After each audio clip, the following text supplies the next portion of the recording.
And what I'd like to do is go through a few case studies and kind of talk about different levels of work that we've done. And you can see some of this implemented in here as well. The first one is a project we did for Hawaii State Federal Credit Union.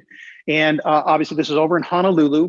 And the project came about as they were looking to make a big transition from a very traditional organization to a much more contemporary use of a lot of more technology, self-service machines, digital signage, digital touch, and a smaller footprint.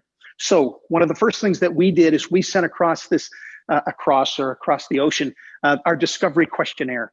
And so this is about an 8-page questionnaire that we send to their senior folks. They get it back to us, and it really allows us a jump-off point to start the design and to start the thought process. And ultimately, what we're asking here is, what would you like your members to see and say about you once you've implemented this new design? So it allows us to, before they even come to New Hampshire, have a good idea of where the senior management is in alignment and where there might be all over the board. And it gives us a jump off point for the design, but also where are we going to have not necessarily issues, but challenges of reeling everybody in and heading in the same direction. So in their case, they came to Portsmouth, New Hampshire. They spent 4 days here in the area. We spent the first 2 full days in our office talking through that strategy, talking about the new technology they'd like to implement, the choreography of the staff, and how they wanted that member experience to happen. And as each day went on, we would do more work. Our team would work through the night. We'd come back the next day and have drawings and kind of work through these things. And of all of these things, this is where the challenges come up. So in their case, they were looking at 2 or 3 self-service style ITMs. And they varied back and forth of whether we have 2 and a traditional counter. And at the end of the day, they said, you know what, no traditional counter, we're going all technology, and we're going to build and train the staff accordingly. So those things get worked out. In addition, we visited about 12 different institutions down in the Boston market, kind of branches of the future, so to speak, and they got to see things they like and things that they didn't like, but it helped us in the development of that. And of course, they hit Fenway Park and Wahlburgers and all of those things here in the Boston marketplace. But at the end of the day, when they left, we had kind of come up with this basic floor plan. It's a 1,750 square foot branch within kind of a strip mall. So this is the front of house here. We've got an entrance. We have their transaction area, which is going to be their full self-service machines. We have touch tables here, offices here for the member specialist, and then back of house. So we understood when they left of kind of the direction that we were going. And over the next few months, we worked that. We obviously refined the drawings.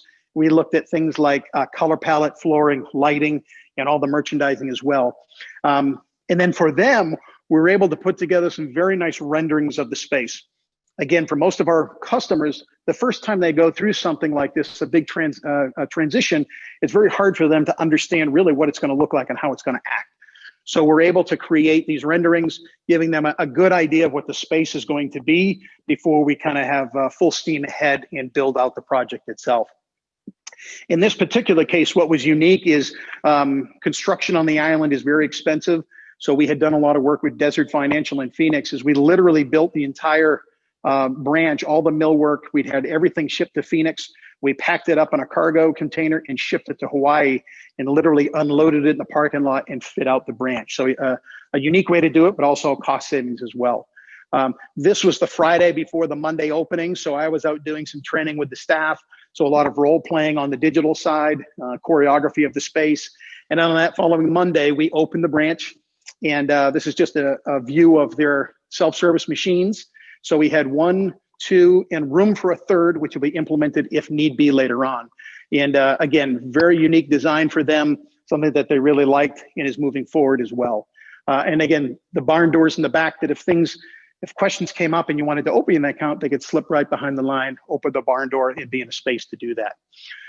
Again, the touch tables were really great engagement space. So it allowed, in their case, their banker and their member to stand across from each other, talk about products and services, any challenges that they had, so they could look at product, email brochures, or allow the member or the prospect to do any self-guiding tours that they wanted to. And if need be, these could also double as additional stations if the branch got busy, which in Hawaii, you still have a good amount of branch traffic, which is wonderful to see. And again, just some other looks of the finished branch. This was on Sunday night. And then on Monday, they do the blessing of the branch. and open it up to the public. So I think one of the things that's important to note here is, again, we're just looking at one side of the front of house. You're looking at 1,750 square feet. And they were very, I think, surprised at what could fit into that. And one of the challenges we always get is people are trying to figure out, how do we go from 4,000 or 3,000 down to 2,000 or 1,500 or whatever. But they have a hard time figuring out what that's going to look like and how the space is going to work. So these types of processes really help that. And again, shows them a lot more that they can do. And after we opened that branch, that was in Salt Lake, an area called Salt Lake, we opened a second branch at Eva Beach, which was actually an old AT&T store. And this was built out about 5 months after the first one. And we're working on a third when COVID hit, so that's been on hold. But we got a couple projects coming up next year.